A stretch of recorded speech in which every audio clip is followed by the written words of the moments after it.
Ini bukan soal gaji kecil atau besar. Ada 5 pola pikir halus yang bikin dompet lo bocor terus.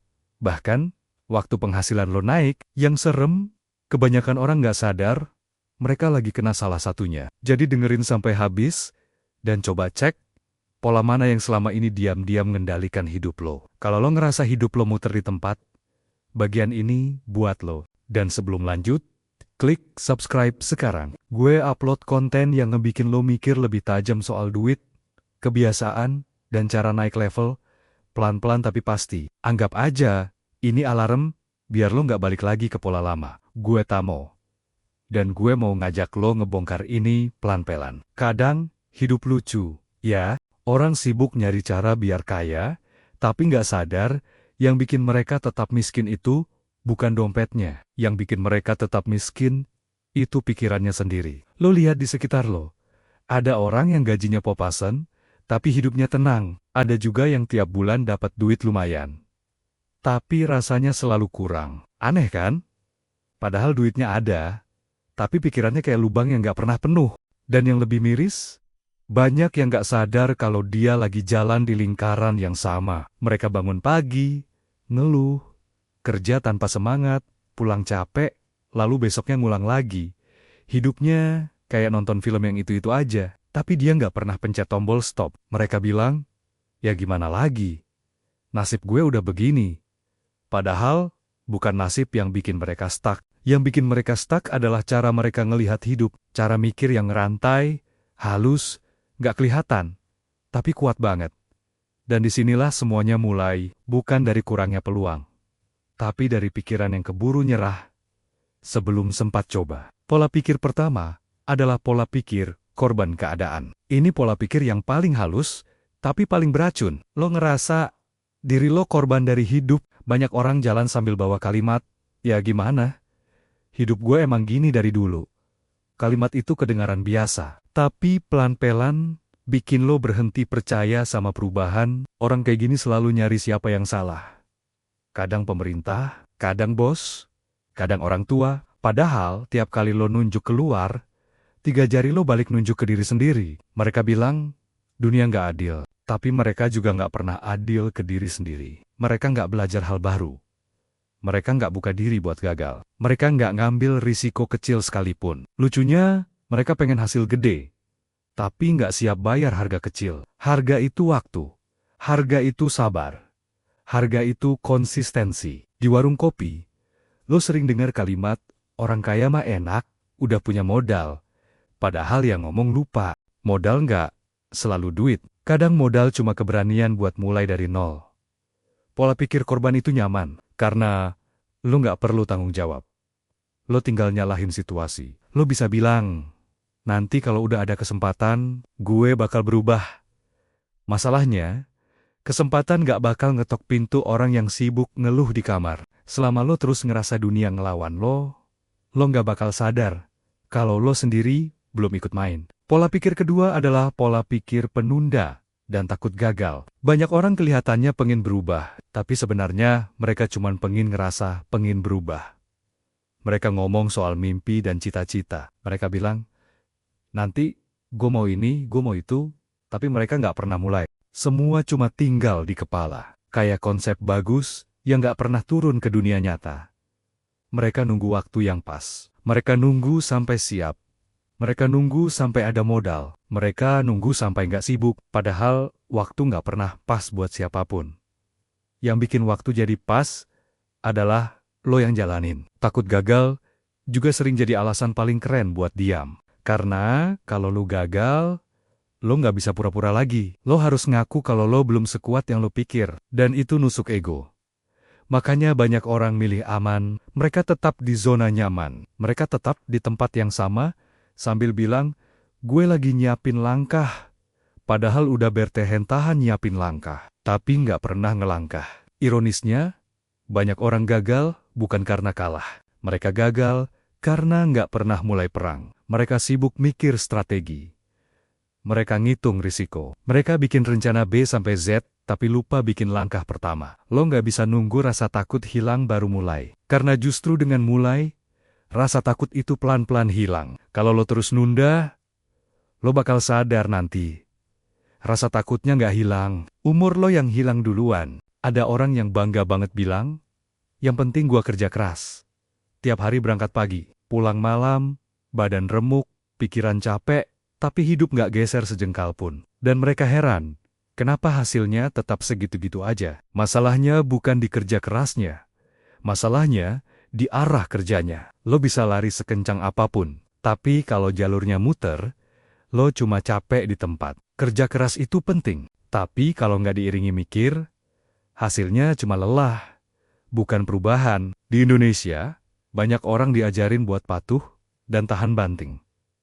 Jarang yang diajarin buat mikir strategis. Jarang yang diajarin buat nanya, kenapa gua ngelakuin ini. Jadinya banyak yang sibuk ngejar sesuatu, tanpa tahu mau kemana. Kerja keras tanpa arah itu kayak ngisi air ke ember bocor. Semakin lo tuang, semakin cepat habis. Tapi karena lo udah capek, lo nggak sempat ngecek bocornya di mana. Lo pikir, tambah kencang aja nyiduknya. Padahal yang harus lo benerin itu embernya, bukan kekuatan tangannya. Beda sama orang yang sadar arah. Mereka nggak selalu kelihatan sibuk, tapi setiap langkah ada tujuannya. Dan karena itu, tiap tetes keringat mereka nggak kebuang sia-sia. Jadi kalau lo ngerasa udah kerja mati-matian, tapi hasilnya nggak berubah, mungkin masalahnya bukan di semangat lo, mungkin lo cuma lagi rajin jalan ke arah yang salah. Pola pikir keempat adalah pola pikir konsumtif dan validasi sosial. Ada satu hal yang sering bikin orang makin susah lepas dari lingkaran miskin. Mereka pengen kelihatan kaya. Bukan pengen beneran kaya, mereka cuma pengen kelihatan. Lo pasti pernah lihat orang baru gajian, langsung beli barang branded. Nongkrong di tempat mahal, upload story, biar semua orang tahu dia udah naik level. Padahal besoknya dompetnya udah turun lagi ke level dasar. Mereka capek kerja, bukan buat kebutuhan.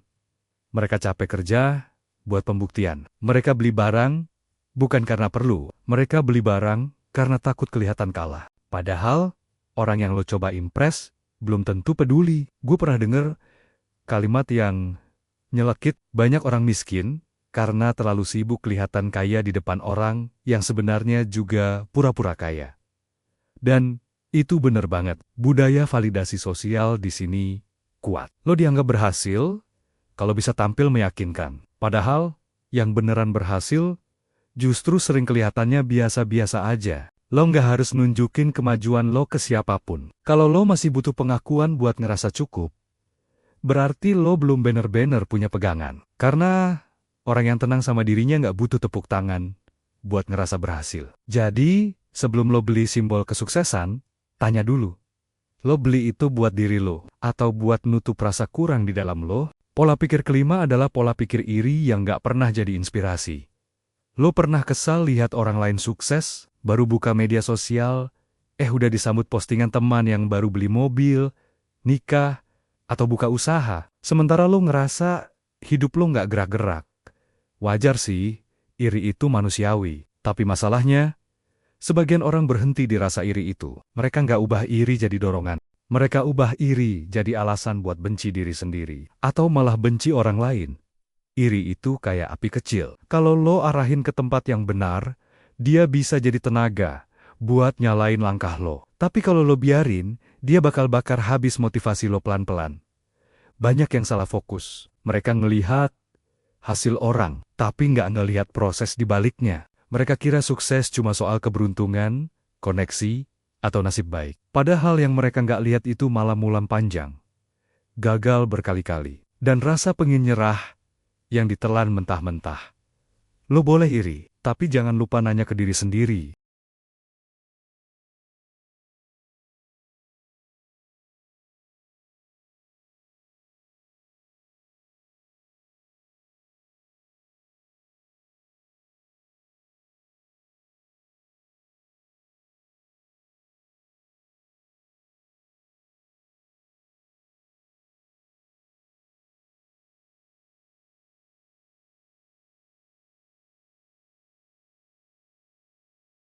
Lo beneran pengen hasilnya? Atau cuma pengen posisinya? Kalau lo cuma pengen posisinya, lo nggak bakal sanggup jalan sejauh orang itu, karena lo cuma ngincer puncak, tapi nggak siap nanjaknya. Jadi lain kali, lo lihat orang sukses, Jangan buru-buru mikir dia beruntung. Mungkin dia cuma berani mulai, sementara lo masih sibuk. Mikir siapa yang curang. Di titik ini mungkin lo mikir, ya tapi hidup emang gak gampang bro. Dan, iya, hidup emang gak gampang. Tapi yang bikin berat, bukan cuma bebannya. Cara lo mikir soal beban itu, juga ikut nambahin. Ada orang yang lahir susah, tapi pikirannya terbuka, dan pelan-pelan hidupnya berubah. Ada juga yang lahir dengan kesempatan bagus, tapi pikirannya sempit, dan akhirnya jatuh ke lubang yang sama. Kadang, yang nahan lo, bukan keadaan, tapi kalimat yang lo ulang terus di kepala. Gue gak bisa, udah telat, udah nasib. Setiap kali lo ngomong gitu, lo nanam benih kecil yang bikin lo nyaman di posisi yang sebenarnya lo benci. Dan kalau benih itu lo siram tiap hari, jangan heran kalau yang tumbuh justru rasa kalah. Nggak semua orang bisa langsung sukses. Tapi semua orang punya kesempatan buat berubah arah. Cuma masalahnya, lo mau ngelakuin itu, atau lo lebih nyaman nyalahin dunia. Kadang orang miskin bukan karena kurang peluang, tapi karena terlalu cepat puas sama alasan yang terdengar logis. Tapi sebenarnya, cuma selimut buat nutup rasa takut. Pada akhirnya, hidup nggak akan nunggu siapapun. Waktu tetap jalan. Dunia tetap muter. Orang lain tetap melangkah. Dan kalau lo masih sibuk nyari pembenaran, lo bakal terus di titik yang sama. Kemiskinan bukan cuma soal uang. Itu soal cara lo mikir, cara lo respon, cara lo nentuin arah. Lo bisa aja nggak punya banyak, tapi kalau pikiran lo terbuka, lo udah satu langkah lebih kaya dari yang lo kira. Mulai pelan nggak apa-apa, yang penting lo mulai. Karena kalau lo terus nunggu waktu pas, lo bakal sadar nanti, hidup lo habis buat nunggu, bukan buat jalan. Jadi sebelum lo tutup video ini, coba diam bentar, tanya ke diri lo sendiri. Selama ini gue hidup ngikutin apa? Takut? Gengsi? Atau mimpi gue sendiri? Kalau lo ngerasa video ini nyentuh lo sedikit aja, bantu channel ini tumbuh. Klik subscribe, biar lo nggak ketinggalan video-video lain yang bikin lo mikir, bukan cuma dengar. Dan kalau lo punya teman yang lagi ngerasa stuck, bagiin video ini ke dia. Kadang satu kalimat bisa jadi titik balik buat seseorang. Sampai ketemu di video berikutnya. Tetap jalan, walau pelan. Karena diem nggak pernah bikin lo sampai mana-mana.